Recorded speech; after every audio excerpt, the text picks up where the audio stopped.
Hello dear student of class 10, this is Anu Srivastava. Welcome back to my YouTube channel. Today I am going to discuss with you question number 20 of class 10th of mathematics of practice set of a CBSE board. As the CBSE board launches the practice set of the mathematics, so I am here with you for discussing the question number 20. So let's start with the question number 20. In the earlier I have discussed the question number from the question number 1 to 19. So go and watch the playlist. Okay, so question number 20, p is equal to p is a coordinate minus 2 comma 5 and the q 2 comma minus 1 are the 2 points on the coordinate plane.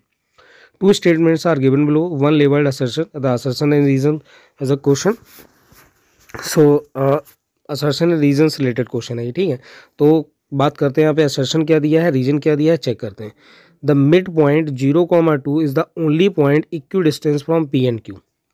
The mid point 0,2 the points are given, ठीक है. तो check करते हैं कि जो ये points हैं इनके मिड पॉइंट जो होंगे वो यही होंगे क्या. तो चेक कर लेते हैं. तो -2 +2 और अपॉन में 2, आपको पता होगा x1 + x2 upon 2 comma y1 + y2 upon 2. तो 5 - 1 upon 2. So this will be 0 and this will be 2. 5 - 1 4 and 4 divided by 2, that will be equal to 2. So 0,2. Now so the midpoint is the only point equidistance from P and Q. So अब देखिए यहाँ पे option जो ए है वो कह रहा है कि the mid point is the only. तो ओनली यहाँ पे जैसे ही आ जाए स्टेटमेंट में तो समझ जाइए कि वो रॉन्ग होना है. तो ओनली तो नहीं होगा, बाकी कुछ भी पॉइंट हो सकते हैं, ठीक है, मिड पॉइंट, ठीक है. अब आते हैं, there are many point X Y where this is equal to this are equidistance from P and Q. तो बहुत सारे पॉइंट हो सकते हैं, एक्स वाई की वैल्यू कुछ भी हो सकती है यहाँ पे, मिड पॉइंट कुछ भी हो सकता है. तो यानी कि ये वाला जो रीजन है इसका वो दैट विल बी करेक्ट. सो इसका जो ऑप्शन होगा वो ऑप्शन डी होगा. एक बार मैं फिर से एक्सप्लेन कर देता हूँ रीजन क्यों करेक्ट है. There are many point X where this is equal to, अब ये लिखा क्या है आप देखिए, ये लिखा हुआ है x2 - x1 to the power 2 + y2 - y1 to the power 2 is equal to x1. अब देखिए पॉइंट्स लिए गए यहाँ पे, आप देखिए पॉइंट गिवन है, ये पॉइंट है. अगर आप यहाँ से एक पॉइंट मान लें कि वो पॉइंट जो है वो x, y है, ठीक है. तो x, y जो p से होगा इक्वी डिस्टेंस पे और q से होगा इक्वी डिस्टेंस पे.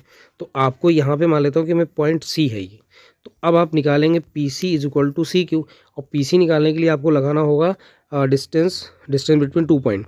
सो x2 - x1 यानी x -2 -2 प्लस हो जाएगा, तो यानी x + 2 का होल स्क्वायर होगा, प्लस y -5 यानी कि y -5 का होल स्क्वायर हो गया, इक्वल टू, अब फिर इक्वल सी क्यू लिखना है तो सी क्यू भी ऐसे निकालेंगे, तो वो भी नहीं है. तो दोनों के इक्वल रखने पर ये स्टेटमेंट क्या होगा, इक्वल होगा. ये एकदम फाइनल है.